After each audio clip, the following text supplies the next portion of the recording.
happy Friday. My name is Steffi and welcome to My Day with a Ghost. This is a series on my channel where I tell you a spooky story while you join me for lunch. And if you just wanted to listen to the audio will be uploaded to wherever you listen to podcasts. So today I decided to eat local again. I got Pierogi Village. I got a 10 pierogi sample plates. So 2 cheese, 2 sauerkraut, 2 potato and cheese, 2 spinach and feta, and 2 potato and onion. Alright, so let's dig in. I don't know what is what. This one looks green, so I'm assuming that one's the spinach and feta. But I don't know what any of these other ones are, so let me have some sour cream. Oh, maybe not. Okay.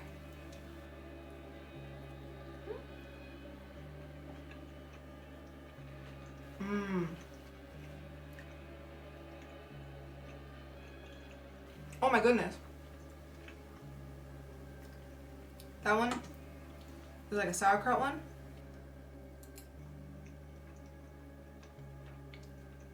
Oh my goodness.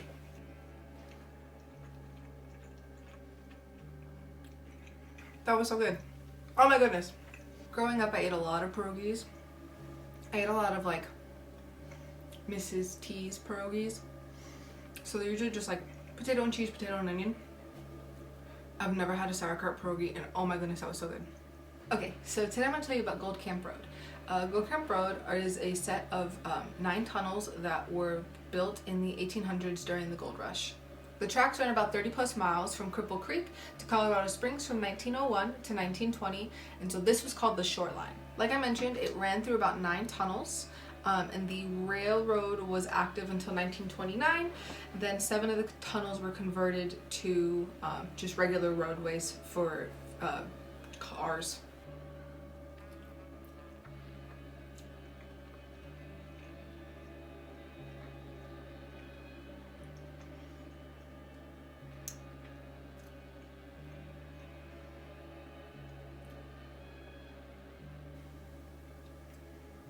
I don't know what I just bit into.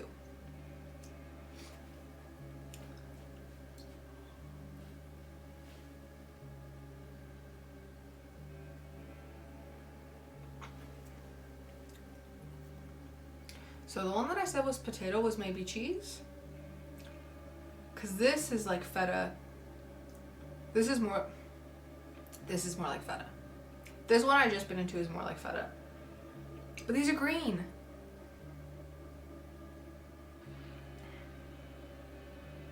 I don't know. What are my options? Potato and cheese, spinach and feta, potato and onion, cheese. No, those definitely have to be the... What is it? That tastes like feta. But that's green.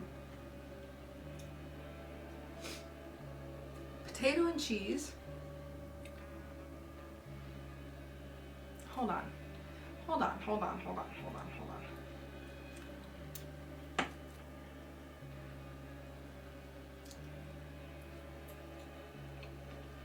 That's definitely spinach.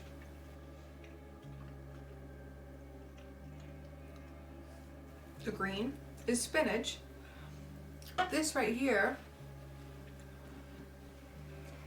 is maybe just cheese. This has to be just cheese. There's like no potato in it. This is cheese. I don't know what kind of cheese this is though. But these are just cheese. There's like green stuff in it though.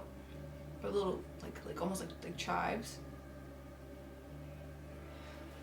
Okay. Anyway. Back to my story.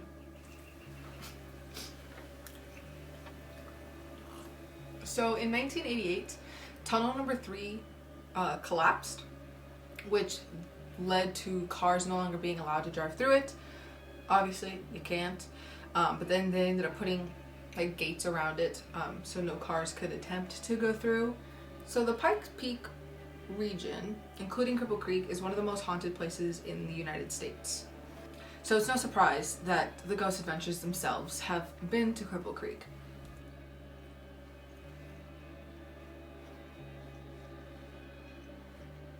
So you have the usual disembodied screams, things moving on their own, doors opening and closing on their own, strange laughter that's all blamed on like the displaced ghosts who haunt like the old town and the old mine. So every old place has a legend. Gold Camp Road has a handful. The big one involves a bus crash. According to stories, there was a bus full of children returning to Colorado Springs from a field trip in Cripple Creek. As it was driving through Tunnel 3, that's when Tunnel 3 collapsed, killing everyone inside of the bus. Even though there are no records of a bus crash happening in Tunnel 3 or a bus being present while Tunnel 3 collapsed, there are still reports of children's laughter happening in Tunnel 1 and 2, and then Tunnel 3 you can actually hear children screaming. Another popular story revolves around old railroad workers being present in the tunnel. You can hear them talking, you can even hear the sound of a train passing through. So even though the crash happened in Tunnel 3, and you can hear things in Tunnels 1 through 3, the paranormal experiences happen in Tunnel 2. There have been reports of a ghostly figure of a man pacing back and forth or leaning against a wall at the north end of Tunnel 2. People have also experienced scratching and touching when they drive through Tunnel 2. So people actually visit Tunnel 2 to test the ghosts, to test to see if it's actually haunted. They will pull up, turn their lights off, turn their car off, put the car in neutral, and wait. Now at this point, the car will move on its own, and this will leave dusty handprints on the back of the car.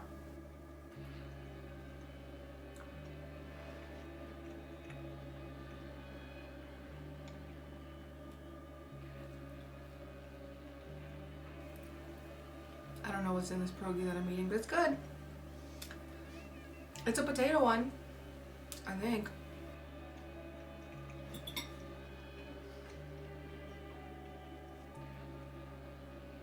So one night, a group of friends drove up to Tunnel 2, followed the steps, and waited. As they were waiting, they noticed a figure pacing back and forth at the end of the tunnel. This figure then came up to the back of their car, peeked into the car while holding the back of the car, and then disappeared. The figure then reappeared at the end of the tunnel and went back to pacing back and forth. Noticed the car again and bolted towards the car. At this point, the group of friends turned the car on and got out of there. They made their way down the mountain into a well-lit gas station where they checked out the back of their car and noticed 2 dusty handprints from the man. Another group of friends went up there to just walk through the tunnels. So they parked. When they got out to go grab their stuff out of the trunk, they noticed a handprint on the window. I also read a blog post from a medium/clairvoyant who went up there. I believe, based off her photos, she went up there during the day, and she wrote about talking to an old man and talking to a little boy and talking to a little girl, and she even typed out the dialogue on her blog post, and said she had these conversations. She didn't talk to the old man, she talked to the kids. And then when she left, she attempted to put her car in neutral to see if anything would happen, and she stated that nothing pushed her car and there were no dusty handprints on her car. I don't know if it makes a difference because she did it during the day, and those 2 groups of friends that went and did it during the night. I don't know if that makes a difference. Other people talk about black-robed Satan worshippers carrying torches and chanting through the tunnels in the 1970s and 1980s. If you do go up there, please be careful. The road is windy, and there have been a lot of car accidents and a lot of fatalities due to people veering off the road. Local authorities say that there are about 11 wrecked vehicles that rest below the road that have just kind of been forgotten and abandoned. A recent story that I found was back in 2019. 2 men were in a Jeep. The man driving the Jeep lost control. They went off the side. The Jeep rolled a couple times before reaching the bottom, but luckily they were wearing their seatbelts. So there were actually a few like recent crimes and deaths that have happened at Gold Camp Road.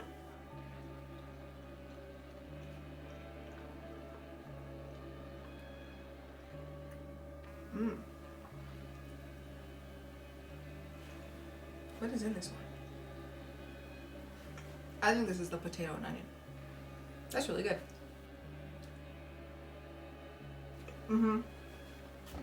That's really good. Oh my goodness.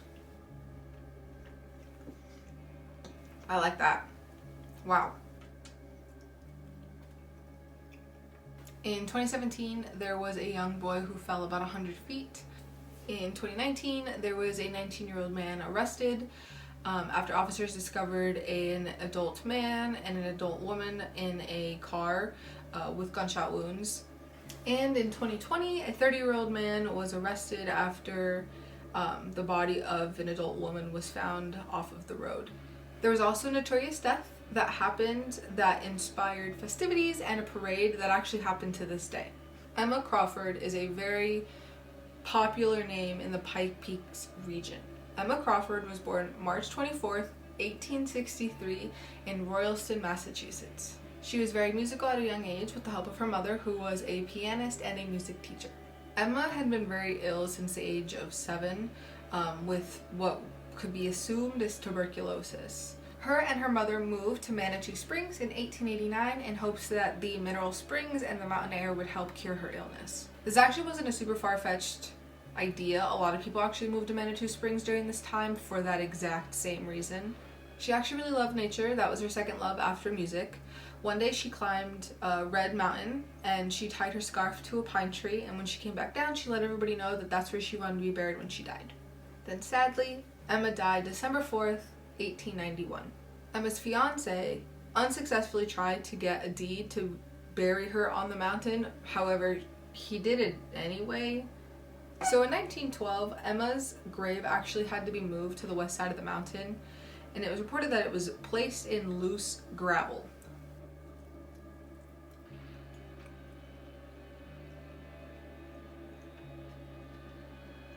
And on August 4th, 1929, 2 boys were found playing with a skull.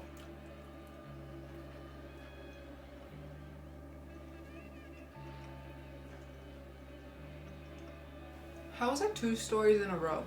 The kids are just playing with bones. I don't get that. Like, who raised these children? After years of exposure, her casket actually slid down the mountain into Ruxton Canyon.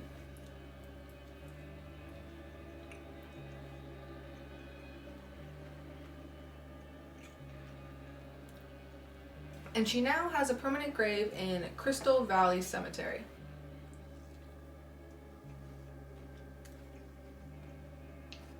I still think this cheese-filled pierogi is just feta cheese. It's so tangy. I can't put my finger on what this is.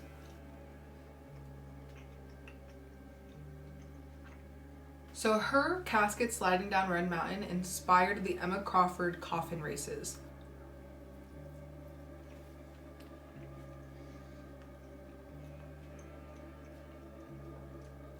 In 1995, started this tradition where the Saturday before Halloween, people gather.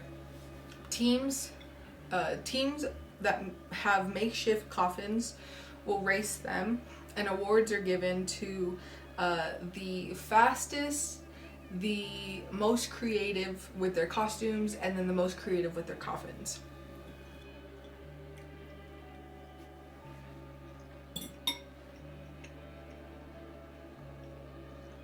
Thank you so much for joining me for lunch. I hope you enjoyed my story.